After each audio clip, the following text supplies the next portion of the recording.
In recent years, the Iranian regime has managed to deceive a significant portion of the world into perceiving it as a formidable superpower in the Middle East. Consequently, many believe that engaging with Tehran requires concessions.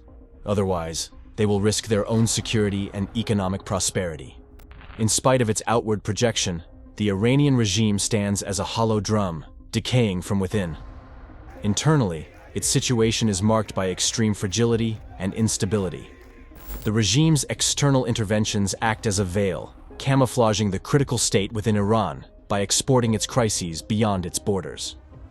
A brief analysis of Iran's economic and political landscape reveals this stark truth.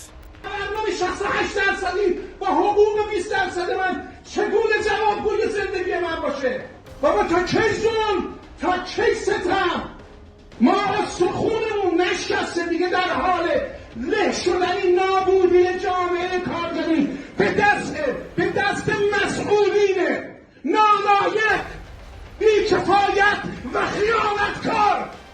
خانواده‌ها دارن طلاق میگیرن، فساد، بجهکاری، استرس، استثمار، بردگی. قاتل آدم کشا، لعنت به شما، لعنت بیاد به شما. Since 2016, the Iranian resistance has concentrated its efforts on rebuilding its network within Iran, giving rise to a new force, the resistance units. This network has transformed initially scattered and spontaneous protests into calls for revolutionary change. Since 2017, the people of Iran have jolted the world with a resounding truth. Fed up with the regime's deceitful games, they've cast aside all regime factions and stand ready to take any measures necessary to usher in regime change.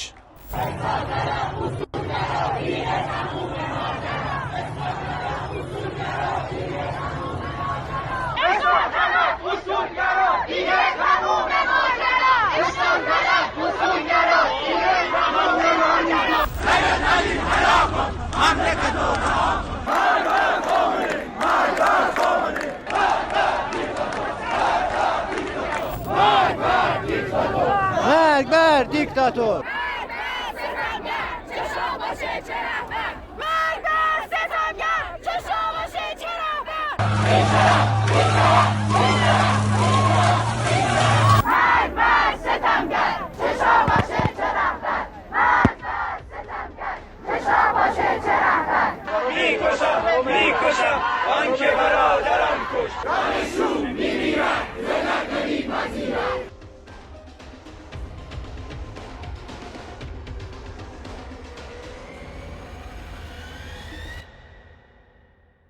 While the regime persists in deploying its mouthpieces in the West to advocate for its strength and stability, former state officials and disgruntled insiders in Iran paint a starkly different picture.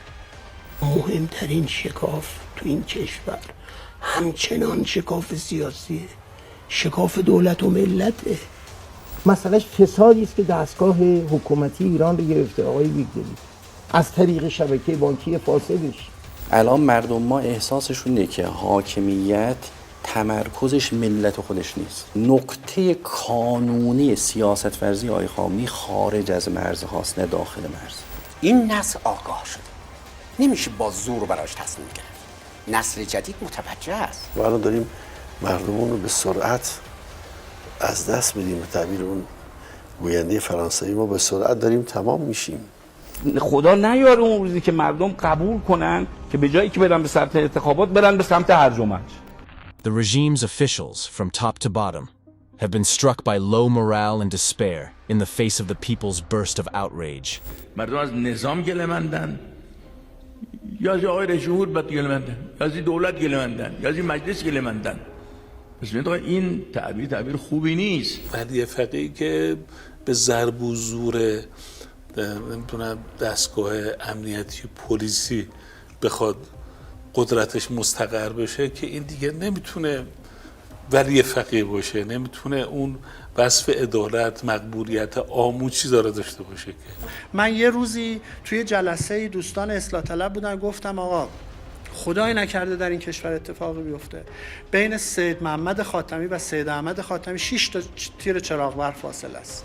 حتی در ذهن و دل عزیزان طرفدار نظام هم تردیدهای ایجاد شده بود که واقعا آیا پایه‌های مستحکم نظام متزلزل شده؟ سیاست‌های راهبردی نظام ایراد داره که هر کسی رو که آوردیم شکست خورده. Though these scenes will never be reported by Iranian state or international media, for the regime, they represent a bitter reality and the unvarnished truth. Hence, while the international community may believe it can persuade or even intimidate Tehran into reason, it should come to realize that the terrorist regime faces fatal challenges at home, rendering it too fragile to compromise. Therefore, rather than disregarding the will of the Iranian people, as has been the case for the past century, the world should align with Iran's people and their aspirations by abandoning support for the regime.